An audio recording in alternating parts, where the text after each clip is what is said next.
So I'm here today with my mum to talk about loneliness, and it's a really tough time for people who feel lonely at Christmas. And I know last year was really tough for you, Mum, because obviously you lost your husband and you felt extremely lonely. Yes, I did. I found it very, very lonely. But I have managed to fill that void. I have found the most delightful cellist who's just come into my field of vision, Hauser. And he reminds me of my husband. He has the same flirtatious, irresistible charm that my husband had. He didn't look a bit like him, but he just reminds me so much of my husband. Thank you, Hauser, for that. And for you, he feels that emotional void that's, being created from the loss of Dad. His music is just fantastic. Yeah. It just fills my ears, fills my body. It's just lovely. And we were just saying that you find it difficult Mum finds it difficult to get up in the morning now because she spends her time enjoying the music of Hauser. I do, yes. I do very much so. And I'd say it's just, he doesn't look at all like my husband. His whole manner, his whole sense of humour, his flirtatious charm is just my husband all over, even his dancing. So we just wanted to talk about, there's 5 really different types of loneliness, and really want to acknowledge those 5 different types. And you can experience all of these or some of these depending on your circumstances. And you were saying loneliness is different, isn't it? It is. It's different for different people, loneliness. Yeah. And different people cope with it in different ways. As I say, I'm coping it in my way. I have a good family as well, of course. But everybody has different ways of coping with it. And I have a friend who's missing her home country. Yeah. She's from Thailand. She's married here with a family. So you'd think, well, what's she lonely for? But she's lonely for her own type, her own race, her own religion, and she's missing that connection. Yeah. And she's very, very lonely. Yeah. So loneliness is different for different people. So if we think about the types of loneliness there are, is we have the emotional loneliness, and this is a really important one to recognise, is that disconnection emotionally, that isolation emotionally, because you've lost someone or something that you had a really strong emotional attachment to. And that can be a person, that can be a job, that can be a position, could be anything, that really strong hold to you emotionally. And that can really affect people, and we've become very vulnerable from a brain health perspective when we lose that emotional connection to someone. So that's the first one. The second one is that physical loneliness, is when you're physically lonely, that physical isolation that we're experiencing because of coronavirus, is that physical separation from other people, that inability to touch people. And havening, actually, give yourself a havening hug if you're lonely. Haven yourself. You can haven yourself. Even just squeezing yourself. Or find a toy if you've got a toy at home, or buy a toy, and give your toy a hug, give yourself a hug. If you're isolated at home by yourself, it's a really good way to really help you bring some peace, tranquility, and a little bit of some calm to yourself. So that's a really great way, and you can find out more about havening if you visit my website or go to my YouTube page. So that's physical loneliness. Now there are things that you can do physically to help yourself. Is think about different ways in which you can connect with people, so you still have that emotional connection. Visit friends. So you could visit friends, you can connect with them via Zoom, online, message them, build online communities. Don't be a stranger to the online space. It's really vital in today's society. Keep in touch with your neighbours. Phone people, don't be afraid to pick up the telephone and phone people. And really, as you said, it's important that we do keep in touch with our neighbours. It is. It's very important that we keep in touch with the people in the locality.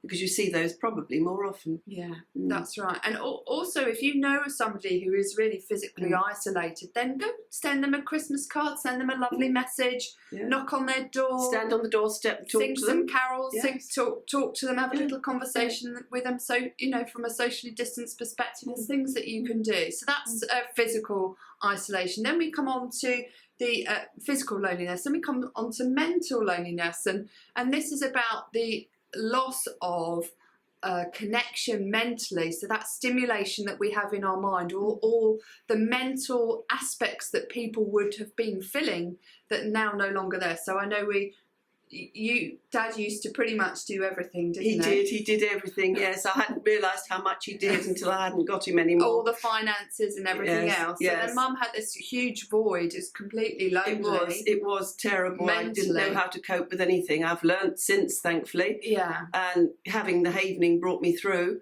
and helped me cope. And it's been very, very tough. And it's made me feel more lonely. Yeah, so this is a really important one to recognise, and particularly for people who have had jobs that was mentally stimulating. They now have to go home and work from home, or they have lost their job as well. They've lost that mental stimulation that they previously had. And there's loads of things that you can do in terms of learning new skills, reading new books, looking for hobbies that really stimulate you mentally. Get out and exercise, do some dancing. There's all sorts of things that you can do to stimulate your mind mentally. Those that have lost their jobs, though, have lost that social stimulation that you get in the workspace. It's very hard to work from home because you haven't got that social interaction. That's right.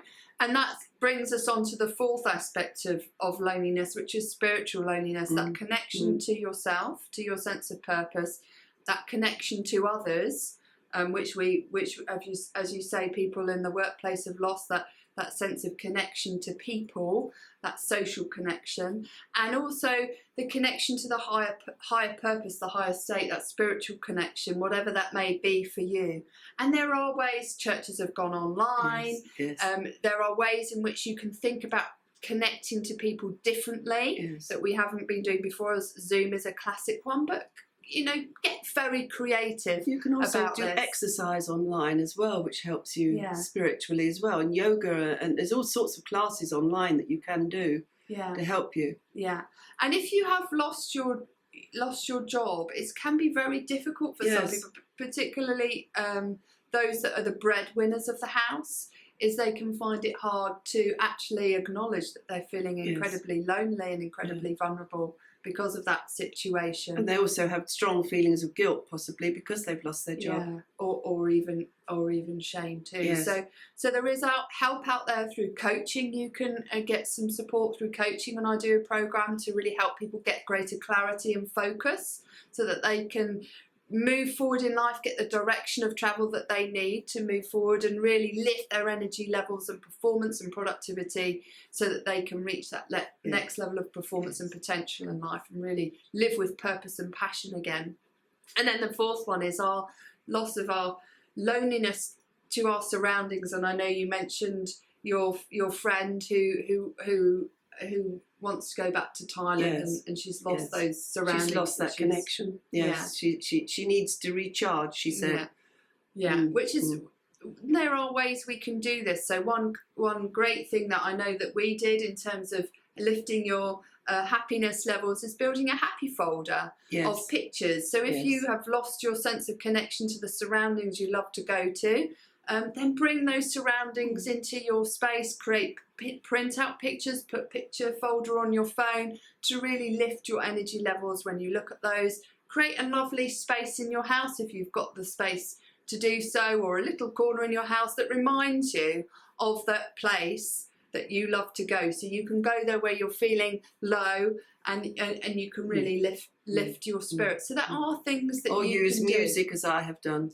Yes. I mean, we've talked about this, isn't it? How it's helped you from a loneliness perspective. Yes, the music has been a great help. I mean, we all like different types of music, so try and find a type that particularly you enjoy. Yeah. As I've done. Yeah. So we just want to say that, we acknowledge that there are very many types of loneliness, specifically sort of 5 key ones that people can struggle with, and how you deal with loneliness is different for everyone. But if you are really struggling and you want some help, then please do reach out to myself.